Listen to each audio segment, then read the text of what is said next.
ینزل یومن و انزل یومن، دونوں تبادلہ کرتے تھے علم سیکھنے کے لیے اور ایک دوسرے کو بتاتے تھے۔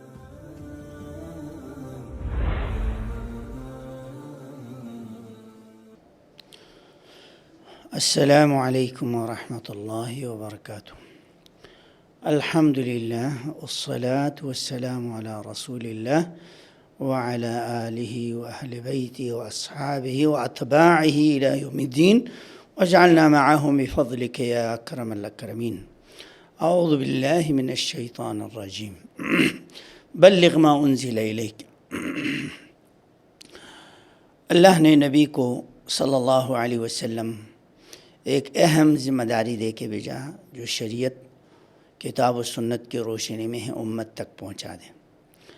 آپ صلی اللہ علیہ وسلم نے اس کو پہنچانے میں کوئی کمی کوتاہی نہیں کی، اور حجۃ الوداع کے موقع پر صحابہ کو گواہ رہ کر بتلایا کہ الا هل بلغت، کیا میں نے نہیں پہنچایا؟ اب یہ قرآن کریم ذی وجوہ ہے، اس کو سمجھنے کے لیے احادیث مطہرہ انتہائی ضروری ہے۔ اس میں ہم نے بتا دیا تھا کتنے مثالیں ہیں احکامات کے جو سنت مطہرہ اس کی وضاحت بیان کرتے ہیں۔ صلاۃ، نماز کا ہے، زکوٰۃ کا ہے، حج کا ہے، دیگر کچھ احکامات نبی علیہ الصلاۃ والسلام نے فرامین کے ذریعے جاری کی جو قرآن کریم کے اندر موجود نہیں ہیں۔ اب اللہ کے نبی صلی اللہ علیہ وسلم کی ذمہ داری یہ ہے، یعلم الکتاب والحکمہ، آپ سکھانے کے لیے ہے، معلم اول ہے۔ اس معلم اول سے سیکھنے کے لیے صحابہ کرام کی کیا کیفیت تھی، اور صحابہ کرام کس محنت اور جد و جہد کے ساتھ آپ کے ساتھ جڑ کے رہتے تھے، دین سمجھنے کی کوشش کرتے تھے۔ تو صحابہ کرام آپ صلی اللہ علیہ وسلم کے ساتھ مسجد میں اور بازار میں، گھر میں، سفر میں، حضر میں، ہجرت میں، امن میں، جنگ میں، ہر حال میں آپ صلی اللہ علیہ وسلم کے ساتھ ہوتے تھے، اور آپ کے ہر قول، فعل، عمل، سیرت، کردار کو خیال رکھتے تھے، من و عن وہ کیفیت کے ساتھ بتاتے تھے، اس لیے کہ آپ کی زندگی دین کا حصہ ہے، دنیا آخرت کی کامیابی کا ذریعہ ہے۔ اسی لیے کچھ صحابہ کرام تو باقاعدہ آپ کے ساتھ جڑے رہتے تھے۔ سیدنا عمر رضی اللہ تعالیٰ عنہ کا مشہور واقعہ ہے، وہ انصاری بھائی امیہ بن زید کے ساتھ باقاعدہ تناوب اختیار کرتے تھے۔ ایک دن وہ خود نبی صلی اللہ علیہ وسلم کے ساتھ بیٹھتے تھے، شام کو آ کر حضرت امیہ کو بتلاتے تھے، اور یہ عوالی میں رہتے تھے دونوں، اور دوسرے دن حضرت زید رہتے، اور پھر رات کو اللہ کے نبی کے سارے جو واقعات دن میں ہوئے سیدنا عمر کو بتلاتے تھے۔ ینزل یومن و انزل یومن، دونوں تبادلہ کرتے تھے علم سیکھنے کے لیے اور ایک دوسرے کو بتاتے تھے۔ یہ بخاری شریف کی روایت ہے۔ اس کے علاوہ آپ صلی اللہ علیہ وسلم نے جب ہجرت کی، صحابہ کی بڑی ایک تعداد نے ہجرت کیا، آپ سے پہلے بھی ہجرت کی، اور گھر بار وطن سب کچھ ہو کر دین سیکھنے، قیامت کی کامیابی کے لیے ان لوگوں نے ہجرت کی۔ اور پھر ان مہاجرین میں سے بڑی ایک تعداد اصحاب صفہ کی ہیں، جن کے سب سے مشہور شخصیت سیدنا ابو ہریرہ رضی اللہ تعالیٰ عنہ، یہ 70 لگ بھگ صحابہ کرام تھے، جن کو کوئی گھر بار نہیں ہے، وہ مسجد نبوی میں رہنا ہے اور اللہ کے نبی کے منتظر ہیں، دین کی باتیں آپ سے سیکھنا، سیکھنے کے بعد آگے پہنچانا، یہی ان کی ذمہ داری تھی۔ اور اس کے علاوہ آپ صلی اللہ علیہ وسلم کبھی فجر کی نماز کے بعد واعظ نصیحت ارشاد فرما رہے ہیں، کبھی عصر کی نماز کے بعد آپ خطاب فرما رہے ہیں، اور بعض صحابہ کرام تو ان کی کیفیت یہ ہے، دور سے چل کے آتے تھے آپ کے پاس دین سیکھنے کے لیے۔ نسائی شریف، مسلم شریف اور بخاری شریف کی روایت ہے، سیدنا عقبہ بن حارث رضی اللہ تعالی عنہ مکہ میں ہے، ایک خاتون آ کے کہنے لگیں، تم نے جس عورت کے ساتھ شادی کی ہے اس کو بھی میں نے دودھ پلائی ہے اور تجھے بھی دودھ پلایا، تم دونوں رضائی بھائی ہو، بہن بھائی ہو۔ یہ پریشان ہو گئے، مکے سے چل کر اللہ کے نبی کے پاس تشریف لائے، اور ایک عورت اس طرح جو ہے دعویٰ کر رہے، میں کیا کروں؟ تو اللہ کے نبی نے فرمایا کیف وقد قیل، اب اس نے دعویٰ کر لیا، خلاص چھوڑ دو۔ وہیں پر انہوں نے طلاق دے دیا۔ صحابہ کرام بعض اوقات اپنے بیگمات کو کبھی خود نبی صلی اللہ علیہ وسلم کے بیگمات کو آ کر پوچھتے تھے، سوال کرتے تھے۔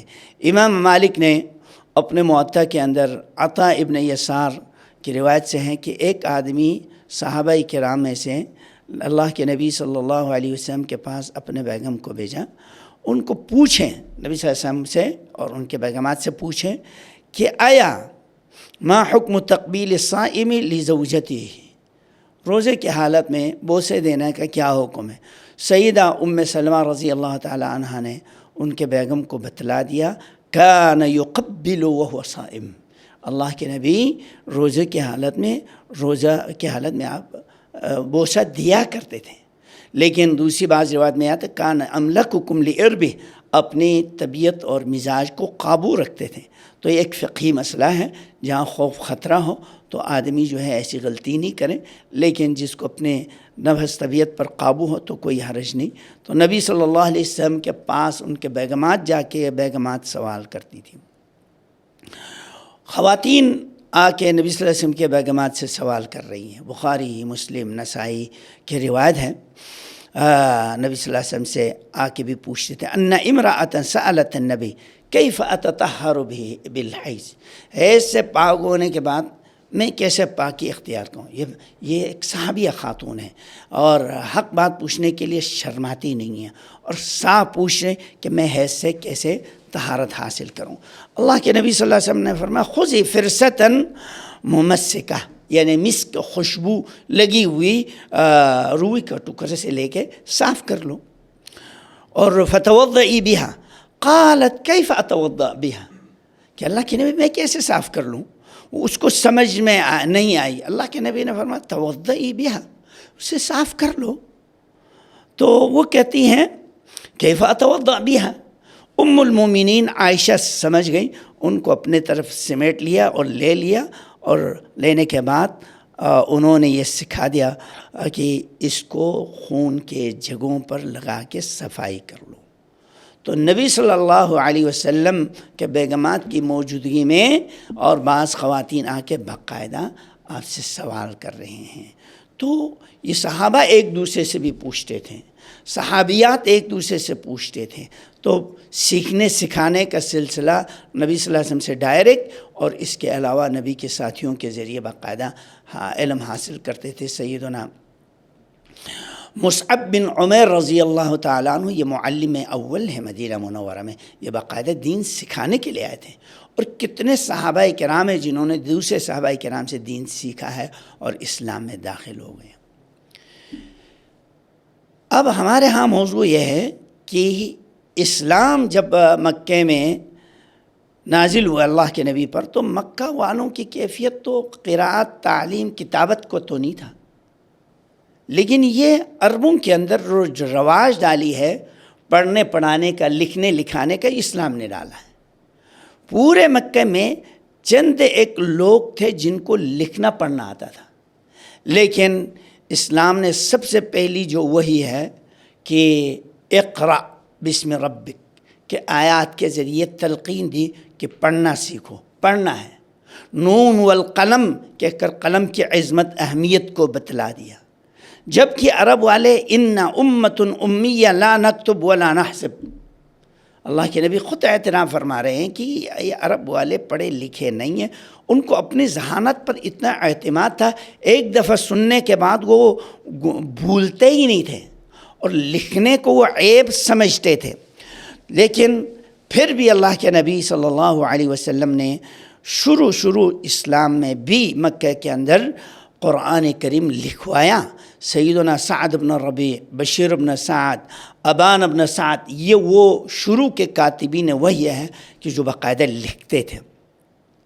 آپ صلی اللہ علیہ وسلم نے اسارہ بدر، مدینے میں جب بدر کے قیدی لوگ آ گئے تو ان کو بھی یہ ڈیوٹی لگا دیا کہ ایک ایک آدمی، تین آدمیوں کو پڑھنا لکھنا سکھائے۔ تو یہ ایک ان کے لیے فدیے کی صورت تھی، اور ان کو چھڑانے کے لیے ذمہ داری لگا دیا۔ اور اس کے علاوہ خواتین بھی پڑھنا لکھنا سیکھتی تھیں۔ اس میں ابو بکر بن سلمان ایک روایت بیان کرتے ہیں کہ بنت الشفا، شفا بنت عبداللہ، شفا بنت عبداللہ کہتی ہیں دخل علی رسول اللہ صلی اللہ علیہ وسلم وانا عند حفصہ، میں حفصہ کے پاس بیٹھی ہوئی تھی، اللہ کے نبی تشریف لائے، حفصہ جو نبی صلی اللہ علیہ وسلم کی بیگم ہے، مجھے اللہ کے نبی نے فرمایا الا تعلمین هذه رقیۃ النملہ کما علمتیها الکتابہ، یہ پڑھنا لکھنا آتی تھی تو ان کو رقیہ دم کرنے کا، یہ رقیہ تو نملہ، یہ پیٹ کے اندر ایک زخم ہوتی ہے، اس زخم کے لیے علاج کے لیے دعا سکھایا گیا، تو اللہ کے نبی نے اس کو بھی سکھانے کی تلقین دی گئی۔ تو اس سے ظاہر ہوتا ہے صحابیات بھی پڑھنا لکھنا جانتی تھی۔ اس طرح بہت بڑی ایک تعداد مدینے میں اور عرب کے مختلف قبائل میں معلمین اور معلمات کی ایک تعداد تیار ہو گئی الحمدللہ۔ اللہ سے دعا ہے کہ اللہ مسلمانوں کو اور مزید پڑھنے لکھنے آگے ترقی کرنے اپنے دین کی حفاظت کرنے کی توفیق عطا فرما۔ یہ لکھنے اور پڑھنے کا کام دنیا میں کبھی ختم نہیں ہوتا جب تک انسان باقی ہے۔ اللہ ہمیں صحیح معنوں میں دین سمجھنے کے لیے محنت کرنے کی توفیق عطا فرما۔